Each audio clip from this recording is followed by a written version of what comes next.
أشهد أن لا إله إلا الله وحده لا شريك له وأشهد أن محمدا عبده ورسوله أما بعد فأعوذ بالله من الشيطان الرجيم بسم الله الرحمن الرحيم۔ زیر عنوان تعلیم فرماتے ہیں، واضح رہے کہ صرف زبان سے بیعت کا اقرار کرنا کچھ چیز نہیں ہے جب تک دل کی عزیمت سے اس پر پورا عمل نہ ہو۔ پس جو شخص میری تعلیم پر پورا عمل کرتا ہے وہ اس میرے گھر میں داخل ہو جاتا ہے جس کی نسبت خدا تعالی۔ واضح رہے کہ صرف زبان سے بیعت کا اقرار کرنا کچھ چیز نہیں ہے جب تک دل کی عزیمت سے اس پر پورا عمل نہ ہو۔ پس جو شخص میری تعلیم پر پورا عمل کرتا ہے وہ اس میرے گھر میں داخل ہو جاتا ہے جس کی نسبت خدا تعالیٰ کی کلام میں یہ وعدہ ہے، انی احافظ کل من فی الدار، یعنی ہر ایک جو تیرے گھر کی چار دیوار کے اندر ہے میں اس کو بچاؤں گا۔ اس جگہ یہ نہیں سمجھنا چاہیے کہ وہی لوگ میرے گھر کے اندر ہیں جو میرے اس خاک و خشت کے گھر میں بود و باش رکھتے ہیں، بلکہ وہ لوگ بھی جو میری پوری پیروی کرتے ہیں میرے روحانی گھر میں داخل ہیں۔ پیروی کرنے کے لیے یہ باتیں ہیں کہ وہ یقین کریں کہ ان کا ایک قادر اور قیوم اور خالق الکل خدا ہے جو اپنی صفات میں ازلی ابدی اور غیر متغیر ہے، نہ وہ کسی کا بیٹا نہ کوئی اس کا بیٹا، وہ دکھ اٹھانے اور صلیب پر چڑھنے اور مرنے سے پاک ہے، وہ ایسا ہے کہ باوجود دور ہونے کے نزدیک ہے اور باوجود نزدیک ہونے کے وہ دور ہے، اور باوجود ایک ہونے کے اس کی تجلیات الگ الگ ہیں۔ انسان کی طرف سے جب ایک نئے رنگ کی تبدیلی ظہور میں آوے تو اس کے لیے وہ ایک نیا خدا بن جاتا ہے اور ایک نئی تجلی کے ساتھ اس سے معاملہ کرتا ہے، اور انسان بقدر اپنی تبدیلی کے خدا میں بھی تبدیلی دیکھتا ہے، مگر یہ نہیں کہ خدا میں کچھ تغیر آ جاتا ہے، بلکہ وہ ازل سے غیر متغیر اور کمال تام رکھتا ہے۔ لیکن انسانی تغیرات کے وقت جب نیکی کی طرف انسان کے تغیر ہوتے ہیں تو خدا بھی ایک نئی تجلی سے اس پر ظاہر ہوتا ہے، اور ہر ایک ترقی یافتہ حالت کے وقت جو انسان سے ظہور میں آتی ہے خدا تعالی کی قادرانہ تجلی بھی ایک ترقی کے ساتھ ظاہر ہوتی ہے۔ وہ خارق عادت قدرت اسی جگہ دکھلاتا ہے جہاں خارق عادت تبدیلی ظاہر ہوتی ہے۔ خوارق اور معجزات کی یہی جڑ ہے، یہ خدا ہے جو ہمارے سلسلہ کی شرط ہے۔ اس پر ایمان لاؤ اور اپنے نفس پر اور اپنے آراموں پر اور اپنے کل تعلقات پر اس کو مقدم رکھو، اور عملی طور پر بہادری کے ساتھ اس کی راہ میں صدق و وفا دکھلاؤ۔ دنیا اپنے اسباب اور اپنے عزیزوں پر اس کو مقدم نہیں رکھتی، مگر تم اس کو مقدم رکھو تا تم آسمان پر اس کی جماعت لکھے جاؤ۔ رحمت کے نشان دکھلانا قدیم سے خدا کی عادت ہے، مگر تم اس حالت میں اس عادت سے حصہ لے سکتے ہو کہ تم میں اور اس میں کچھ جدائی نہ رہے، اور تمہاری مرضی اس کی مرضی اور تمہاری خواہشیں اس کی خواہشیں ہو جائیں، اور تمہارا سر ہر ایک وقت اور ہر ایک حالت مرادیابی اور نامرادی میں اس کے آستانہ پر پڑا رہے تا جو چاہے سو کرے۔ اگر تم ایسا کرو گے تو تم میں وہ خدا ظاہر ہوگا جس نے مدت سے اپنا چہرہ چھپا لیا ہے۔ کیا کوئی تم میں ہے جو اس پر عمل کرے اور اس کی رضا کا طالب ہو جائے اور اس کی قضاء و قدر پر ناراض نہ ہو؟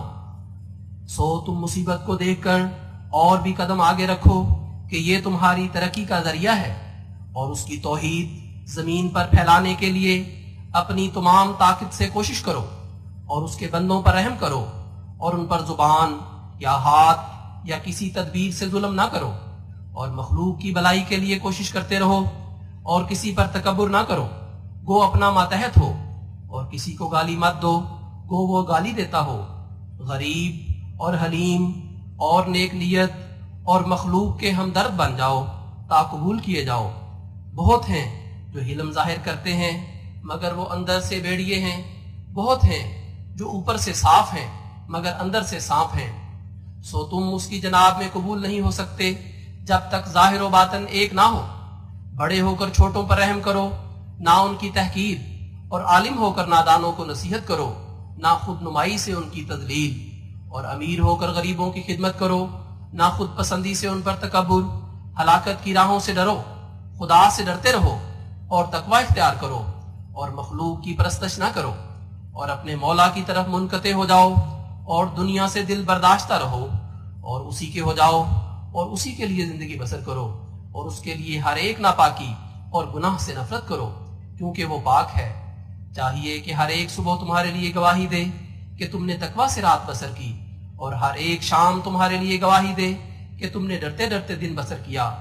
دنیا کی لعنتوں سے مت ڈرو کہ وہ دھوئیں کی طرح دیکھتے دیکھتے غائب ہو جاتی ہیں، اور وہ دن کو رات نہیں کر سکتی، بلکہ تم خدا کی لعنت سے ڈرو جو آسمان سے نازل ہوتی اور جس پر پڑتی ہے اس کی دونوں جہانوں میں بےکنی کر جاتی ہے۔ تم ریاکاری کے ساتھ اپنے تئیں بچا نہیں سکتے، کیونکہ وہ خدا جو تمہارا خدا ہے اس کی انسان کے پاتال تک نظر ہے۔ کیا تم اس کو دھوکہ دے سکتے ہو؟ بس تم سیدھے ہو جاؤ اور صاف ہو جاؤ اور پاک ہو جاؤ اور کھرے ہو جاؤ۔ ہر ایک ذرہ تیرگی تم میں باقی ہے تو وہ تمہاری ساری روشنی کو دور کر دے گی، اور اگر تمہارے کسی پہلو میں تکبر ہے یا ریا ہے یا خود پسندی ہے یا کسل ہے تو تم ایسی چیز نہیں ہو کہ قبول کے لائق ہو۔ ایسا نہ ہو کہ تم صرف چند باتوں کو لے کر اپنے تئیں دھوکہ دو کہ جو کچھ ہم نے کرنا تھا کر لیا ہے، کیونکہ خدا چاہتا ہے کہ تمہاری ہستی پر پورا پورا انقلاب آوے، اور وہ تم سے ایک موت مانگتا ہے جس کے بعد وہ تمہیں زندہ کرے گا۔ تم آپس میں جلد صلح کرو اور اپنے بھائیوں کے گناہ بخشو، کیونکہ شریر ہے وہ انسان کہ جو اپنے بھائی کے ساتھ صلح پر راضی نہیں، وہ کاٹا جائے گا، کیونکہ وہ تفرقہ ڈالتا ہے۔ تم اپنی نفسانیت ہر ایک پہلو سے چھوڑ دو اور باہمی ناراضگی جانے دو، اور سچے ہو کر جھوٹے کی طرح تذلل کرو تا تم بخشے جاؤ۔ نفسانیت کی فربہی چھوڑ دو کہ جس دروازے کے لیے تم بلائے گئے ہو اس میں سے ایک فربا انسان داخل نہیں ہو سکتا۔ کیا ہی بدقسمت وہ شخص ہے جو ان باتوں کو نہیں مانتا جو خدا کے منہ سے نکلی اور میں نے بیان کی۔ تم اگر چاہتے ہو کہ آسمان پر تم سے خدا راضی ہو تو تم باہم ایسے ہو جاؤ جیسے ایک پیٹ سے دو بھائی۔ تم میں سے زیادہ بزرگ وہی ہے جو زیادہ اپنے بھائی کے گناہ بخشتا ہے، اور بدبخت ہے وہ جو ضد کرتا ہے اور نہیں بخشتا، سو اس کا مجھ میں حصہ نہیں۔ خدا کی لعنت سے بہت خائف رہو کہ وہ قدوس اور غیور ہے۔ بدکار خدا کا قرب حاصل نہیں کر سکتا، متکبر اس کا قرب حاصل نہیں کر سکتا، ظالم اس کا قرب حاصل نہیں کر سکتا، خائن اس کا قرب حاصل نہیں کر سکتا، اور ہر ایک جو اس کے نام کے لیے غیرت مند نہیں اس کا قرب حاصل نہیں کر سکتا۔ وہ جو دنیا پر کتوں یا چونٹیوں یا گدوں کی طرح گرتے ہیں اور دنیا سے آرام یافتہ ہیں، وہ اس کا قرب حاصل نہیں کر سکتے۔ ہر ایک ناپاک آنکھ اس سے دور ہے، ہر ایک ناپاک دل اس سے بے خبر ہے۔ وہ جو اس کے لیے آگ میں ہے وہ آگ سے نجات دیا جائے گا، وہ جو اس کے لیے روتا ہے وہ ہنسے گا، وہ جو اس کے لیے تم سچے دل سے اور پورے صدق سے اور سرگرمی کے قدم سے خدا کے دوست بنو تا وہ بھی تمہارا دوست بن جائے۔ تم ماتحتوں پر اور اپنی بیویوں پر اور اپنے غریب بھائیوں پر رحم کرو تا آسمان پر تم پر بھی رحم ہو۔ تم سچ مچ اس کے ہو جاؤ تا وہ بھی تمہارا ہو جاوے۔ دنیا ہزاروں بلاؤں کی جگہ ہے جن میں سے ایک طاعون بھی ہے، سو تم خدا سے صدق کے ساتھ پنجہ مارو تا وہ یہ بلائیں تم سے دور رکھے۔ کوئی آفت زمین پر پیدا نہیں ہو سکتی جب تک آسمان سے حکم نہ ہو، اور کوئی آفت دور نہیں ہوتی جب تک آسمان سے رحم نازل نہ ہو۔ سو تمہاری عقل مندی اسی میں ہے کہ تم جڑ کو پکڑو نہ شاخ کو۔ تمہیں دوا اور تدبیر سے ممانعت نہیں ہے مگر ان پر بھروسہ کرنے سے ممانعت ہے، اور آخر وہی ہوگا جو خدا کا ارادہ ہوگا۔ اگر کوئی طاقت رکھے تو توکل کا مقام ہر ایک مقام سے بڑھ کر ہے، اور تمہارے لیے ایک ضروری تعلیم یہ ہے کہ قرآن شریف کو مہجور کی طرح نہ چھوڑ دو کہ تمہاری اسی میں زندگی ہے۔ جو لوگ قرآن کو عزت دیں گے وہ آسمان پر عزت پائیں گے۔ جو لوگ ہر ایک حدیث اور ہر ایک قول پر قرآن کو مقدم رکھیں گے ان کو آسمان پر مقدم رکھا جائے گا۔ نوع انسان کے لیے روئے زمین پر اب کوئی کتاب نہیں مگر قرآن، اور تمام آدم زادوں کے لیے اب کوئی رسول اور شفیع نہیں مگر محمد مصطفیٰ صلی اللہ علیہ وسلم۔ سو تم کوشش کرو کہ سچی محبت اس جاہ و جلال کے نبی کے ساتھ رکھو اور اس کے غیر کو اس پر کسی نوع کی بڑائی مت دو تا آسمان پر تم نجات یافتہ لکھے جاؤ۔ اور یاد رکھو کہ نجات وہ چیز نہیں جو مرنے کے بعد ظاہر ہوگی، بلکہ حقیقی نجات وہ ہے کہ اسی دنیا میں اپنی روشنی دکھلاتی ہے۔ نجات یافتہ کون ہے؟ وہ جو یقین رکھتا ہے جو خدا سچ ہے اور محمد صلی اللہ علیہ وسلم اس میں اور تمام مخلوق میں درمیانی شفیع ہے، اور آسمان کے نیچے نہ اس کے ہم مرتبہ کوئی اور رسول ہے اور نہ قرآن کے ہم رتبہ کوئی اور کتاب ہے، اور کسی کے لیے خدا نے نہ چاہا کہ وہ ہمیشہ زندہ رہے مگر یہ برگزیدہ نبی ہمیشہ کے لیے زندہ ہے، اور اس کے ہمیشہ زندہ رہنے کے لیے خدا نے یہ بنیاد ڈالی ہے کہ اس کے افاضہ تشریعی اور روحانی کو قیامت تک جاری رکھا، اور آخرکار اس کی روحانی فیض رسانی سے اس مسیح موعود کو دنیا میں بھیجا جس کا آنا اسلامی عمارت کی تکمیل کے لیے ضروری تھا۔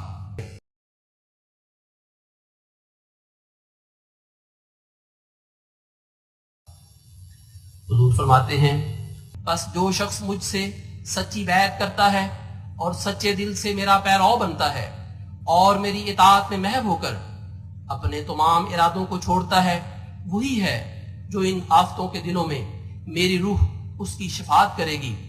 سو اے تمام لوگوں جو اپنے تئیں میری جماعت شمار کرتے ہو، آسمان پر تم اس وقت میری جماعت شمار کیے جاؤ گے جب سچ مچ تقوی کی راہوں پر قدم مارو گے۔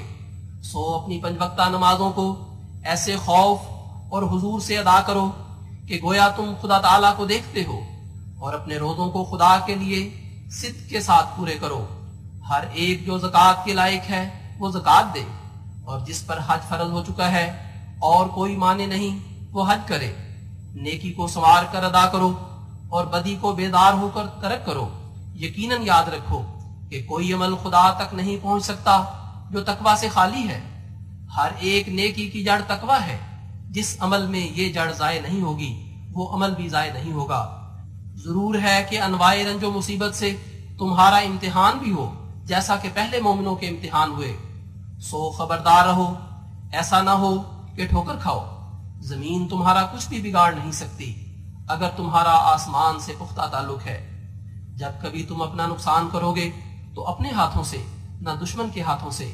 اگر تمہاری زمینی عزت ساری جاتی رہے تو خدا تمہیں ایک لازوال عزت آسمان پر دے گا۔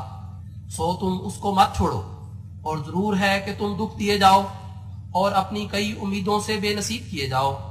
سو ان صورتوں سے تم دلگیر مت ہو، کیونکہ تمہارا خدا تمہیں آزماتا ہے کہ تم اس کی راہ میں ثابت قدم ہو یا نہیں۔ اگر تم چاہتے ہو کہ آسمان پر فرشتے بھی تمہاری تعریف کریں تو تم مارے کھاؤ اور خوش رہو، اور گالیاں سنو اور شکر کرو، اور ناکامیاں دیکھو اور پیوند مت توڑو۔ تم خدا کی آخری جماعت ہو، سو وہ عمل نیک دکھلاؤ جو اپنے کمال میں انتہائی درجہ پر ہو۔ ہر ایک جو تم میں سست ہو جائے گا وہ ایک گندی چیز کی طرح جماعت سے باہر پھینک دیا جائے گا اور حسرت سے مرے گا، اور خدا کا کچھ نہ بگاڑ سکے گا۔ دیکھو میں بہت خوشی سے خبر دیتا ہوں کہ تمہارا خدا در حقیقت موجود ہے، اگرچہ سب اسی کی مخلوق ہے، لیکن وہ اس شخص کو چن لیتا ہے جو اس کو چنتا ہے۔ وہ اس کے پاس آ جاتا ہے جو اس کے پاس جاتا ہے، جو اس کو عزت دیتا ہے وہ بھی اس کو عزت دیتا ہے۔ تم اپنے دلوں کو سیدھے کر کے اور زبانوں اور آنکھوں اور کانوں کو پاک کر کے اس کی طرف آ جاؤ کہ وہ تمہیں قبول کرے گا۔ عقیدہ کی روح سے جو خدا تم سے چاہتا ہے وہ یہی ہے کہ خدا ایک اور محمد صلی اللہ علیہ وسلم اس کا نبی ہے، اور وہ خاتم الانبیاء ہے اور سب سے بڑھ کر ہے۔ اب بعد اس کے کوئی نبی نہیں مگر وہی جس پر بروزی طور سے محمدیت کی چادر پہنائی گئی، کیونکہ خادم اپنے مخدوم سے جدا نہیں اور نہ شاخ اپنی بیخ سے جدا ہے۔ بس جو کامل طور پر مخدوم میں فنا ہو کر خدا سے نبی کا لقب پاتا ہے وہ ختم نبوت کا خلل انداز نہیں، جیسا کہ تم جب آئینہ میں اپنی شکل دیکھو تو تم دو نہیں ہو سکتے بلکہ ایک ہی ہو، اگرچہ بظاہر دو نظر آتے ہیں، صرف ذل اور اصل کا فرق ہے۔ سو ایسا ہی خدا نے مسیح موعود میں چاہا۔ یہی بید ہے کہ حضرت صلی اللہ علیہ وسلم فرماتے ہیں کہ مسیح موعود میری قبر میں دفن ہوگا، یعنی وہ میں ہی ہوں، اور اس میں دو رنگی نہیں آئی، اور تم یقیناً سمجھو کہ عیسیٰ بن مریم فوت ہو گیا اور کشمیر سری نگر محلہ خانہ یار میں اس کی قبر ہے۔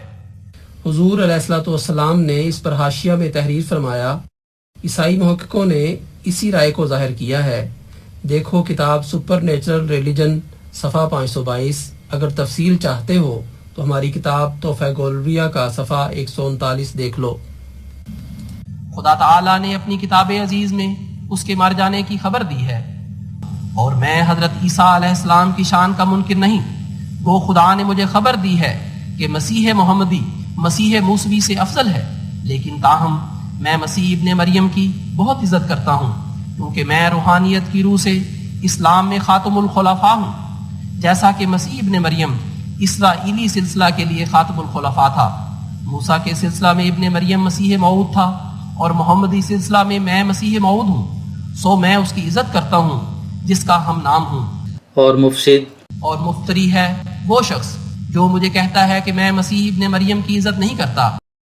ان سب باتوں کے بعد پھر میں کہتا ہوں کہ یہ مت خیال کرو کہ ہم نے ظاہری طور پر بیعت کر لی ہے، ظاہر کچھ چیز نہیں، خدا تمہارے دلوں کو دیکھتا ہے اور اسی کے موافق تم سے معاملہ کرے گا۔ دیکھو میں یہ کہہ کر فرض تبلیغ سے سبکدوش ہوتا ہوں کہ گناہ ایک زہر ہے، اس کو مت کھاؤ، خدا کی نافرمانی ایک گندی موت ہے، اس سے بچو، دعا کرو تا تمہیں طاقت ملے۔ جو شخص دعا کے وقت خدا کو ہر ایک بات پر قادر نہیں سمجھتا بجز وعدہ کی مستثنیات کے، وہ میری جماعت میں سے نہیں۔ جو شخص جھوٹ اور فریب کو نہیں چھوڑتا وہ میری جماعت میں سے نہیں ہے۔ جو شخص دنیا کے لالچ میں پھنسا ہوا ہے اور آخرت کی طرف آنکھ اٹھا کر بھی نہیں دیکھتا وہ میری جماعت میں سے نہیں ہے۔ جو شخص در حقیقت دین کو دنیا پر مقدم نہیں رکھتا وہ میری جماعت میں سے نہیں ہے۔ جو شخص پورے طور پر ہر ایک بدی سے اور ہر ایک بد عملی سے، یعنی شراب سے اور قمار بازی سے، بد نظری سے اور خیانت سے، رشوت سے اور ہر ایک ناجائز تصرف سے توبہ نہیں کرتا وہ میری جماعت میں سے نہیں ہے۔ جو شخص پنجگانہ نماز کا التزام نہیں کرتا وہ میری جماعت میں سے نہیں ہے۔ جو شخص دعا میں لگا نہیں رہتا اور انکسار سے خدا کو یاد نہیں کرتا وہ میری جماعت میں سے نہیں ہے۔ جو شخص بد رفیق کو نہیں چھوڑتا جو اس پر بد اثر ڈالتا ہے وہ میری جماعت میں سے نہیں ہے۔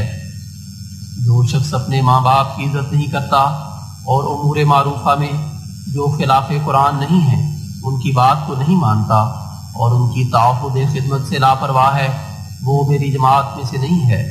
جو شخص اپنی اہلیہ اور اس کے اقارب سے نرمی اور احسان کے ساتھ معاشرت نہیں کرتا وہ میری جماعت میں سے نہیں ہے۔ جو شخص اپنے ہمسایہ کو ادنا خیر سے بھی محروم رکھتا ہے وہ میری جماعت میں سے نہیں ہے۔ جو شخص نہیں چاہتا کہ اپنے قصوروار کا گناہ بخشے اور کینہ پرور آدمی ہے وہ میری جماعت میں سے نہیں ہے۔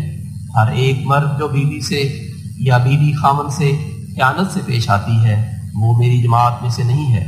جو شخص اس عہد کو جو اس نے بیعت کے وقت کیا تھا کسی پہلو سے توڑتا ہے وہ میری جماعت میں سے نہیں ہے۔ جو شخص مجھے فی الواقعہ مسیح موعود و مہدی موعود نہیں سمجھتا وہ میری جماعت میں سے نہیں ہے۔ اور جو شخص امور معروفہ میں میری اطاعت کرنے کے لیے تیار نہیں ہے وہ میری جماعت میں سے نہیں ہے۔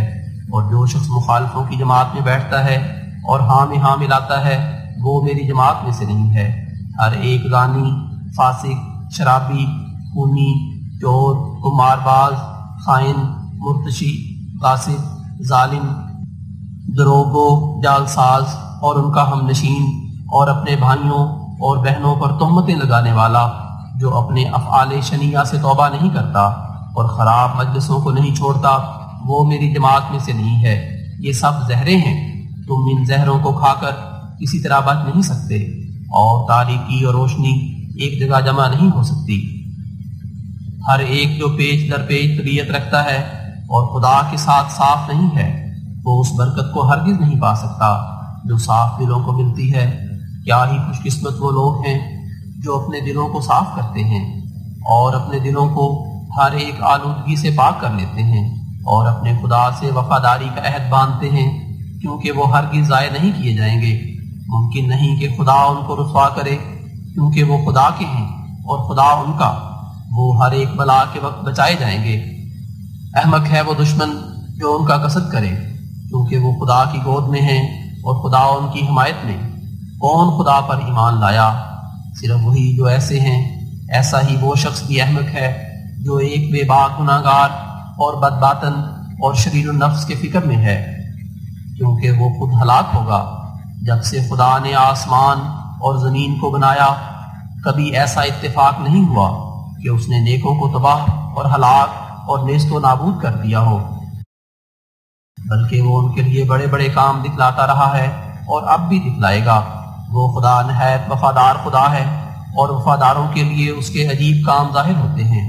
دنیا چاہتی ہے کہ ان کو کھا جائے اور ہر ایک دشمن ان پر دانت پیستا ہے، مگر وہ جو ان کا دوست ہے ہر ایک ہلاکت کی جگہ سے ان کو بچاتا ہے اور ہر ایک میدان میں ان کو فتح بخشتا ہے۔ کیا ہی نیک طالب وہ شخص ہے جو اس خدا کا دامن نہ چھوڑے۔ ہم اس پر ایمان لائے، ہم نے اس کو شناخت کیا۔ تمام دنیا کا وہی خدا ہے جس نے میرے پر وحی نازل کی، جس نے میرے لیے زبردست نشان دکھلائے، جس نے مجھے اس زمانہ کے لیے مسیح موعود کر کے بھیجا۔ اس کے سوا کوئی خدا نہیں، نہ آسمان میں نہ زمین میں۔ جو شخص اس پر ایمان نہیں لاتا وہ سعادت سے محروم اور خذلان میں گرفتار ہے۔ ہم نے اپنے خدا کی آفتاب کی طرح روشن وحی پائی، ہم نے اسے دیکھ لیا کہ دنیا کا وہی خدا ہے، اس کے سوا کوئی نہیں۔ کیا ہی قادر اور قیوم خدا ہے جس کو ہم نے پایا، کیا ہی زبردست قدرتوں کا مالک ہے جس کو ہم نے دیکھا۔ سچ تو یہ ہے کہ اس کے آگے کوئی بات انہونی نہیں، مگر وہی جو اس کی کتاب اور وعدہ کے برخلاف ہے۔ سو جب تم دعا کرو تو ان جاہل نیچریوں کی طرح نہ کرو جو اپنے ہی خیال سے ایک قانون قدرت بنا بیٹھے ہیں جس پر خدا کی کتاب کی مہر نہیں، کیونکہ وہ مردود ہیں، ان کی دعائیں ہرگز قبول نہیں ہوگی۔ وہ اندھے ہیں نہ سجاکھے، وہ مردے ہیں نہ زندے، خدا کے سامنے اپنا تراشیدہ قانون پیش کرتے ہیں اور اس کی بے انتہا قدرتوں کی حد و بس ٹھہراتے ہیں اور اس کو کمزور سمجھتے ہیں۔ سو ان سے ایسا ہی معاملہ کیا جائے گا جیسا کہ ان کی حالت ہے۔ لیکن جب تو دعا کے لیے کھڑا ہو تو تجھے لازم ہے کہ یہ یقین رکھے کہ تیرا خدا ہر ایک چیز پر قادر ہے، تب تیری دعا منظور ہوگی اور تو خدا کی قدرت کے عجائبات دیکھے گا جو ہم نے دیکھے ہیں، اور ہماری گواہی رویت سے ہے، نہ بطور قصہ کے اس شخص کی دعا کیوں کر منظور ہو اور خود کیوں کر اس کو بڑی مشکلات کے وقت جو اس کے نزدیک قانون قدرت کے مخالف ہیں دعا کرنے کا حوصلہ پڑے۔ جو خدا کو ہر ایک چیز پر قادر نہیں سمجھتا، مگر اے سعید انسان تو ایسا مت کر۔ تیرا خدا وہ ہے جس نے بے شمار ستاروں کو بغیر ستون کے لٹکا دیا اور جس نے زمین و آسمان کو محض عدم سے پیدا کیا۔ کیا تو اس پر بدظنی رکھتا ہے کہ وہ تیرے کام میں عاجز آ جائے گا؟ بلکہ تیری ہی بدظنی تجھے محروم رکھے گی۔ ہمارے خدا میں بے شمار عجائبات ہیں، مگر وہی دیکھتے ہیں جو صدق اور وفا سے اس کے ہو گئے ہیں۔ وہ غیروں پر جو اس کی قدرتوں پر یقین نہیں رکھتے اور اس کے صادق اور وفادار نہیں ہیں، وہ عجائبات ظاہر نہیں کرتا۔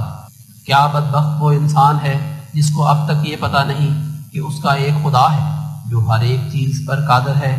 ہمارا بہشت ہمارا خدا ہے، ہماری اعلیٰ لذات ہمارے خدا میں ہیں، کیونکہ ہم نے اس کو دیکھا اور ہر ایک خوبصورتی اس میں پائی۔ یہ دولت لینے کے لائق ہے اگرچہ جان دینے سے ملے، اور یہ لال خریدنے کے لائق ہے اگرچہ تمام وجود کھونے سے حاصل ہو۔ اے محرومو، اس چشمہ کی طرف دوڑو کہ وہ تمہیں سیراب کرے گا۔ یہ زندگی کا چشمہ ہے جو تمہیں بچائے گا۔ میں کیا کروں اور کس طرح اس خوشخبری کو دلوں میں بٹھا دوں؟ کس لفظ سے میں بازاروں میں منادی کروں کہ تمہارا یہ خدا ہے تا لوگ سن لیں، اور کس دوا سے میں علاج کروں تا سننے کے لیے لوگوں کے کان کھلیں؟ اگر تم خدا کے ہو جاؤ گے تو یقیناً سمجھو کہ خدا تمہارا ہی ہے۔ تم سوئے ہوئے ہوگے اور خدا تعالیٰ تمہارے لیے جاگے گا۔ تم دشمن سے غافل ہوگے اور خدا اسے دیکھے گا اور اس کے منصوبے کو توڑے گا۔ تم ابھی تک نہیں جانتے کہ تمہارے خدا میں کیا کیا قدرتیں ہیں، اور اگر تم جانتے تو تم پر کوئی ایسا دن نہ آتا کہ تم دنیا کے لیے سخت غمگین ہو جاتے۔ ایک شخص جو ایک خزانہ اپنے پاس رکھتا ہے، کیا وہ ایک پیسہ کے ضائع ہونے سے روتا ہے اور چیخیں مارتا ہے اور ہلاک ہونے لگتا ہے؟ پھر اگر تم کو اس خزانہ کی اطلاع ہوتی کہ خدا تمہارا ہر ایک حاجت کے وقت کام آنے والا ہے تو تم دنیا کے لیے ایسے بے خود کیوں ہوتے؟ خدا ایک پیارا خزانہ ہے، اس کی قدر کرو کہ وہ تمہارے ہر ایک قدم میں تمہارا مددگار ہے۔ تم بغیر اس کے کچھ بھی نہیں، اور نہ تمہارے اسباب اور تدبیریں کچھ چیز ہیں۔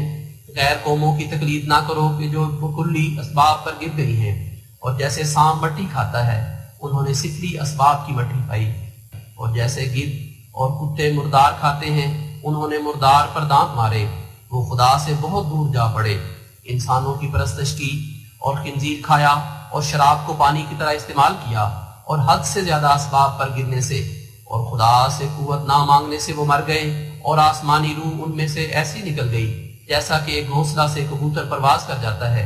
ان کے اندر دنیا پرستی کا جذام ہے جس نے ان کے تمام اندرونی اعضاء کاٹ دیے ہیں۔ بس تم اس نظام سے ڈرو۔ میں تمہیں حد اعتدال تک رعایت اسباب سے منع نہیں کرتا، بلکہ اس سے منع کرتا ہوں کہ تم غیر قوموں کی طرح نرے اسباب کے بندے ہو جاؤ اور اس خدا کو فراموش کر دو جو اسباب کو بھی وہی مہیا کرتا ہے۔ اگر تمہیں آنکھ ہو تو تمہیں نظر آ جائے کہ خدا ہی خدا ہے اور سب ہیچ ہے۔ تم نہ ہاتھ لمبا کر سکتے ہو اور نہ اکٹھا کر سکتے ہو مگر اس کے علم سے۔ ایک مردہ اس پر ہنسی کرے گا، مگر کاش اگر وہ مر جاتا تو اس ہنسی سے اس کے لیے بہتر تھا۔ خبردار، تم غیر قوموں کو دیکھ کر ان کی ریس مت کرو کہ انہوں نے دنیا کے منصوبوں میں بہت ترقی کر لی ہے۔ آؤ ہم بھی انہی کے قدم پر چلیں۔ سنو اور سمجھو کہ وہ اس خدا سے سخت بیگانہ اور غافل ہیں جو تمہیں اپنی طرف بلاتا ہے۔ ان کا خدا کیا چیز ہے؟ صرف ایک عاجز انسان، اس لیے وہ غفلت میں چھوڑے گئے ہیں۔ میں تمہیں دنیا کے کسب اور حفظ سے نہیں روکتا، مگر تم ان لوگوں کے پیرو مت بنو جنہوں نے سب کچھ دنیا کو ہی سمجھ رکھا ہے۔ چاہیے کہ تمہارے ہر ایک کام میں خواہ دنیا کا ہو خواہ دین کا، خدا سے طاقت اور توفیق مانگنے کا سلسلہ جاری رہے، لیکن نہ صرف خشک ہونٹوں سے، بلکہ چاہیے کہ تمہارا سچ مچ یہ عقیدہ ہو کہ ہر ایک برکت آسمان سے ہی اترتی ہے۔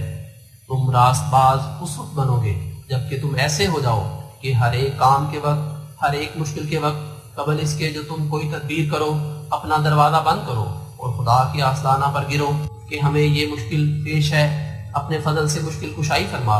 تب روح القدس تمہاری مدد کرے گی اور غیب سے کوئی راہ تمہارے لیے کھولی جائے گی۔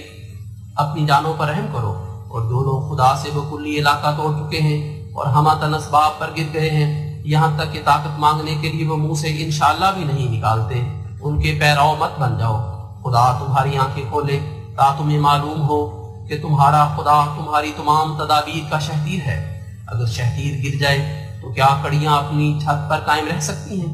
نہیں، بلکہ یک دفعہ گریں گی، اور احتمال ہے کہ ان سے کئی خون بھی ہو جائیں۔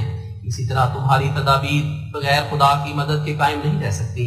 اگر تم اس سے مدد نہیں مانگو گے اور اس سے طاقت مانگنا اپنا اصول نہیں ٹھہراؤ گے تو تمہیں کوئی کامیابی حاصل نہیں ہوگی، آخر بڑی حسرت سے مرو گے۔ یہ مت خیال کرو کہ پھر دوسری قومیں کیوں کر کامیاب ہو رہی ہیں، حالانکہ وہ اس خدا کو جانتی بھی نہیں جو تمہارا کامل اور قادر خدا ہے۔ اس کا جواب یہی ہے کہ وہ خدا کو چھوڑنے کی وجہ سے دنیا کے امتحان میں ڈالی گئی ہیں۔ خدا کا امتحان کبھی اس رنگ میں ہوتا ہے کہ جو شخص اسے چھوڑتا ہے اور دنیا کی مستیوں اور لذتوں سے دل لگاتا ہے اور دنیا کی دولتوں کا خواہش مند ہوتا ہے تو دنیا کے دروازے اس پر کھولے جاتے ہیں، اور دین کی روح سے وہ نرا مفلس اور ننگا ہوتا ہے، اور آخر دنیا کے خیالات میں ہی مرتا اور ابدی جہنم میں ڈالا جاتا ہے۔ اور کبھی اس رنگ میں بھی امتحان ہوتا ہے کہ دنیا سے بھی نامراد رکھا جاتا ہے، مگر مؤخر ذکر امتحان ایسا خطرناک نہیں جیسا کہ پہلا، کیونکہ پہلے امتحان والا زیادہ مغرور ہوتا ہے۔ بہرحال یہ دونوں فریق مغضوب علیہم ہیں۔ سچی خوشحالی کا سرچشمہ خدا ہے، بس جبکہ اس حی و قیوم خدا سے یہ لوگ بے خبر ہیں بلکہ لاپرواہ ہیں اور اس سے منہ پھیر رہے ہیں، تو سچی خوشحالی ان کو کہاں نصیب ہو سکتی ہے؟ مبارکی ہو اس انسان کو جو اس راز کو سمجھ لے، اور ہلاک ہو گیا وہ شخص جس نے اس راز کو نہیں سمجھا۔ اسی طرح تمہیں چاہیے کہ اس دنیا کے فلسفیوں کی پیروی مت کرو اور ان کو عزت کی نگاہ سے مت دیکھو کہ یہ سب نادانیاں ہیں۔ سچا فلسفہ وہ ہے جو خدا نے تمہیں اپنے کلام میں سکھلایا ہے۔ ہلاک ہو گئے وہ لوگ جو اس دنیاوی فلسفہ کے عاشق ہیں، اور کامیاب ہیں وہ لوگ جنہوں نے سچے علم اور فلسفہ کو خدا کی کتاب میں ڈھونڈا، نادانی کی راہیں کیوں اختیار کرتے ہو؟ کیا تم خدا کو وہ باتیں سکھلاؤ گے جو اسے معلوم نہیں؟ کیا تم اندھوں کے پیچھے دوڑتے ہو کہ وہ تمہیں راہ دکھلاویں؟ اے نادانو، وہ جو خود اندھا ہے وہ تمہیں کیا راہ دکھلائے گا؟ بلکہ سچا فلسفہ روح القدس سے حاصل ہوتا ہے جس کا تمہیں وعدہ دیا گیا ہے۔ تم روح کے وسیلہ سے ان پاک علوم تک پہنچائے جاؤ گے جن تک غیروں کی رسائی نہیں۔ اگر صدق سے مانگو تو آخر تم اسے پاؤ گے، تب سمجھو گے کہ یہی علم ہے جو دل کو تازگی اور زندگی بخشتا ہے اور یقین کے مینار تک پہنچا دیتا ہے۔ وہ جو خود مردار خوار ہے وہ کہاں سے تمہارے لیے پاک غذا لائے گا؟ وہ جو خود اندھا ہے وہ کیوں کر تمہیں دکھاوے گا؟ ہر ایک پاک حکمت آسمان سے آتی ہے، بس تم زمینی لوگوں سے کیا ڈھونڈتے ہو؟ جن کی روحیں آسمان کی طرف جاتی ہیں وہی حکمت کے وارث ہیں۔ جن کو خود تسلی نہیں وہ کیوں کر تمہیں تسلی دے سکتے ہیں؟ مگر پہلے دلی پاکیزگی ضروری ہے، پہلے صدق و صفا ضروری ہے، پھر بعد اس کے یہ سب کچھ تمہیں ملے گا۔ یہ خیال مت کرو کہ خدا کی وحی آگے نہیں بلکہ پیچھے رہ گئی ہے۔ حضور علیہ الصلوۃ والسلام نے اس پر حاشیہ میں تحریر فرمایا، قرآن شریف پر شریعت ختم ہو گئی مگر وحی ختم نہیں ہوئی، کیونکہ وہ سچے دین کی جان ہے۔ جس دین میں وحی الہی کا سلسلہ جاری نہیں وہ دین مردہ ہے اور خدا اس کے ساتھ نہیں۔ اور روح القدس اب اتر نہیں سکتا بلکہ پہلے زمانوں میں ہی اتر چکا۔ اور میں تمہیں سچ سچ کہتا ہوں کہ ہر یک دروازہ بند ہو جاتا ہے مگر روح القدس کے اترنے کا دروازہ کبھی بند نہیں ہوتا۔ تم اپنے دلوں کے دروازے کھول دو تاب ان میں داخل ہو۔ تم اس آفتاب سے خود اپنے تئیں دور ڈالتے ہو جبکہ اس شعاع کے داخل ہونے کی کھڑکی کو بند کرتے ہو۔ اے نادان، اٹھ اور اس کھڑکی کو کھول دے، تب آفتاب خود بخود تیرے اندر داخل ہو جائے گا۔ جبکہ خدا نے دنیا کے فیضوں کی راہیں اس زمانہ میں تم پر بند نہیں کی بلکہ زیادہ کی، تو کیا تمہارا ظن ہے کہ آسمان کے فیوز کی راہیں جن کی اس وقت تمہیں بہت ضرورت تھی وہ تم پر اس نے بند کر دی ہیں؟ ہرگز نہیں، بلکہ بہت صفائی سے وہ دروازہ کھولا گیا ہے۔ اب جبکہ خدا نے اپنی تعلیم کے موافق جو سورۃ فاتحہ میں سکھلائی ہے گزشتہ تمام نعمتوں کا تم پر دروازہ کھول دیا ہے، تو تم کیوں ان کے لینے سے انکار کرتے ہو؟ اس چشمہ کے پیاسے بنو کہ پانی خود بخود آ جائے گا۔ اس دودھ کے لیے تم بچوں کی طرح رونا شروع کرو کہ دودھ پستان سے خود بخود اتر آئے گا۔ رحم کے لائق بنو تا تم پر رحم کیا جائے، اضطراب دکھلاؤ تا تسلی پاؤ، بار بار چلاؤ تا ایک ہاتھ تمہیں پکڑ لے۔ کیا ہی دشوار گزار وہ راہ ہے جو خدا کی راہ ہے، پر ان کے لیے آسان کی جاتی ہے جو مرنے کی نیت سے اس اتھاہ گڑھے میں پڑتے ہیں۔ وہ اپنے دلوں میں فیصلہ کر لیتے ہیں کہ ہمیں آگ منظور ہے، ہم اس میں اپنے محبوب کے لیے جلیں گے، پھر وہ آگ میں اپنے تئیں ڈال دیتے ہیں۔ بس کیا دیکھتے ہیں کہ وہ بہشت ہے۔ یہی ہے جو خدا نے فرمایا، وَإِن مِّنكُمْ إِلَّا وَارِدُهَا كَانَ عَلَىٰ رَبِّكَ حَتْمًا مَّقْضِيًّا، یعنی اے برو اور اے نیکو، تم میں سے کوئی بھی نہیں جو جہنم کی آگ پر گزر نہ کرے، مگر وہ جو خدا کے لیے اس آگ میں پڑتے ہیں وہ نجات دیے جائیں گے۔ لیکن وہ جو اپنے نفس امارہ کے لیے آگ پر چلتا ہے وہ آگ اسے کھا جائے گی۔ بس مبارک وہ جو خدا کے لیے اپنے نفس سے جنگ کرتے ہیں، اور بدبخت وہ جو اپنے نفس کے لیے خدا سے جنگ کر رہے ہیں اور اس سے موافقت نہیں کرتے۔ جو شخص اپنے نفس کے لیے خدا کے حکم کو ٹالتا ہے وہ آسمان میں داخل نہیں ہوگا۔ سو تم کوشش کرو جو ایک نقطہ یا ایک شاشہ قرآن شریف کا بھی تم پر گواہی نہ دے، تا تم اسی کے لیے پکڑے نہ جاؤ، کیونکہ ایک ذرہ بدی کا بھی قابل پاداشت ہے۔ وقت تھوڑا ہے اور کار عمر ناپیدا۔ تیز قدم اٹھاؤ کہ شام نزدیک ہے۔ جو کچھ پیش کرنا ہے وہ بار بار دیکھ لو، ایسا نہ ہو کہ کچھ رہ جائے اور زیاں کاری کا موجب ہو، یا سب گندی اور کھوٹی بتا ہو جو شاہی دربار میں پیش کرنے کے لائق نہ ہو۔ میں نے سنا ہے کہ بعض تم میں سے حدیث کو بکلی نہیں مانتے، اگر وہ ایسا کرتے ہیں تو سخت غلطی کرتے ہیں۔ میں نے یہ تعلیم نہیں دی کہ ایسا کرو، بلکہ میرا مذہب یہ ہے کہ 3 چیزیں ہیں کہ جو تمہاری ہدایت کے لیے خدا نے تمہیں دی ہے۔ سب سے اول قرآن۔ اس پر حضور نے ایک حاشیہ لکھا ہے۔ حضور فرماتے ہیں، دوسرا ذریعہ ہدایت کا سنت ہے، یعنی وہ پاک نمونے جو آن حضرت صلی اللہ علیہ وسلم نے اپنے فعل اور عمل سے دکھلائے، مثلا نماز پڑھ کے دکھلائی کہ یوں نماز چاہیے، اور روزہ رکھ کر دکھلایا کہ یوں روزہ چاہیے۔ اس کا نام سنت ہے۔ یعنی روش نبوی جو خدا کے قول کو فعل کے رنگ میں دکھلاتے رہے، سنت اسی کا نام ہے۔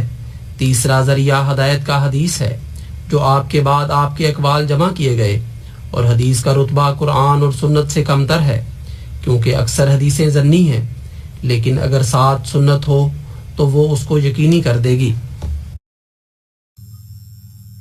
فرمایا سب سے اول قرآن ہے، جس میں خدا کی توحید اور جلال اور عظمت کا ذکر ہے، اور جس میں ان اختلافات کا فیصلہ کیا گیا ہے جو یہود اور نصارہ میں تھے، جیسا کہ یہ اختلاف اور غلطی کہ عیسیٰ بن مریم صلیب کے ذریعہ قتل کیا گیا اور وہ لعنتی ہوا، اور دوسرے نبیوں کی طرح اس کا رفع نہیں ہوا۔ اسی طرح قرآن میں منع کیا گیا ہے کہ بجز خدا کہ تم کسی چیز کی عبادت کرو، نہ انسان کی، نہ حیوان کی، نہ سورج کی، نہ چاند کی، اور نہ کسی اور ستارہ کی، اور نہ اسباب کی، اور نہ اپنے نفس کی، سو تم ہوشیار رہو اور خدا کی تعلیم اور قرآن کی ہدایت کے برخلاف ایک قدم بھی نہ اٹھاؤ۔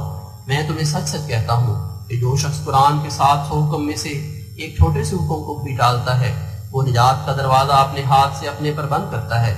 حقیقی اور کامل نجات کی راہیں قرآن نے کھولی، اور باقی سب اس کے دل تھے۔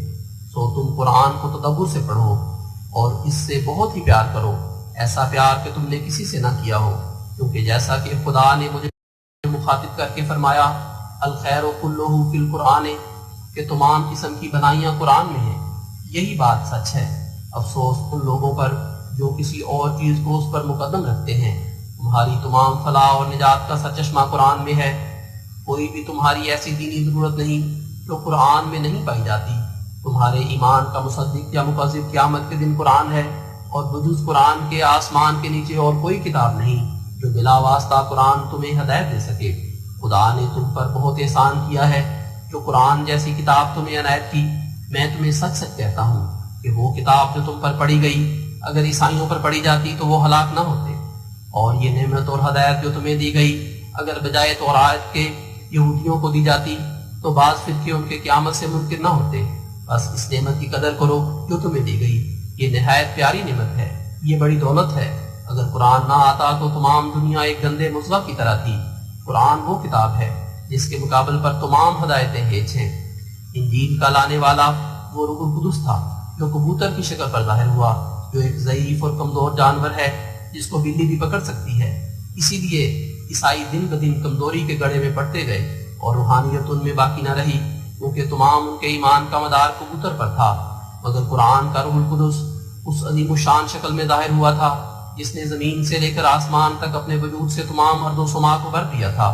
بس کجا وہ کبوتر اور کجا یہ تجلی عظیم جس کا قرآن شریف میں بھی ذکر ہے۔ قرآن ایک ہفتہ میں انسان کو پاک کر سکتا ہے اگر سوری یا مانوی اعراض نہ ہو۔